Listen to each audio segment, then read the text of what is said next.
Yes, people, it's man like Jamo. We still in Germany, Cologne, with Intel at IEM. We're looking at the Intel Arc G3 Extreme devices. This is the MSI thing, their newest handheld gaming device. Let's have a little quick first impressions and see what's good.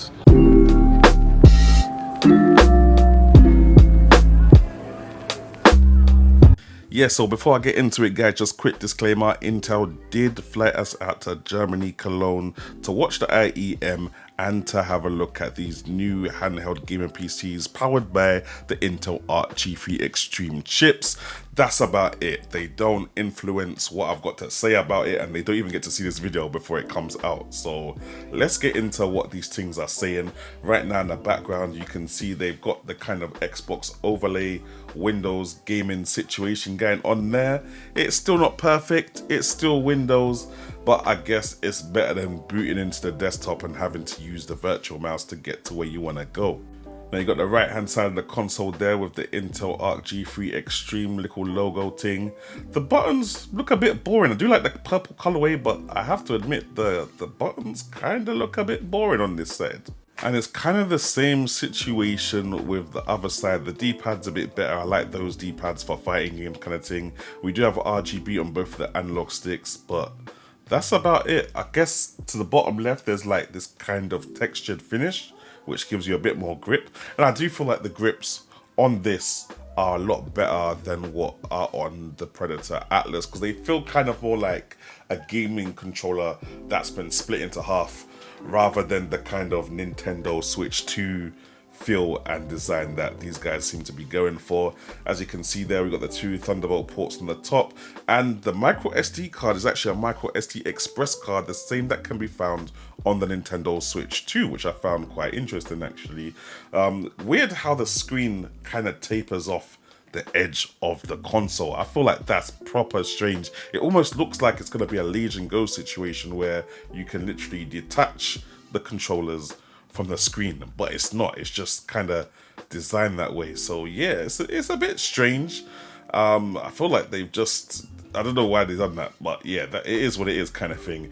And there you got the angle from the back there as well, where you only get 2 extra buttons that you can map on the back, as opposed to like the Steam Deck, which has 4 extra buttons on the back, and the Predator Atlas, which has customizable buttons, which you can make digital for shooting games or analog for driving games. Now, annoyingly, the only game we were able to play was Lego Batman, and while it's a well-optimized, decent game, it's not really performance heavy. I think it can even run easily on the Steam Deck, to be honest, so it's not really exciting to see it running on this hardware at all. And I can't talk about the frame rates, guys, because obviously it's still under embargo until this stuff is properly announced and released. And obviously we're on like some kind of test and beta hardware with the MSI Claw here, so I can't talk about all that. It is in the bottom top right corner there though, so you can have a look at it, but I can't talk about it. So yeah, it's kind of weird. It's just there to look at as and when you guys want. But everything felt fluid on the game. Everything felt calm. I just need to get my hands on one so we can put some proper games on it and see what the performance feels like with those games. But yeah, as I said, it looks good. It felt good. I just want to try something different on this console right here. Anyway, people, and that's it for now. Obviously, I couldn't get that much time with the console itself, so limited footage. I did have some Hogwarts Legacy gameplay, but I can't find that amongst my video files, unfortunately, guys.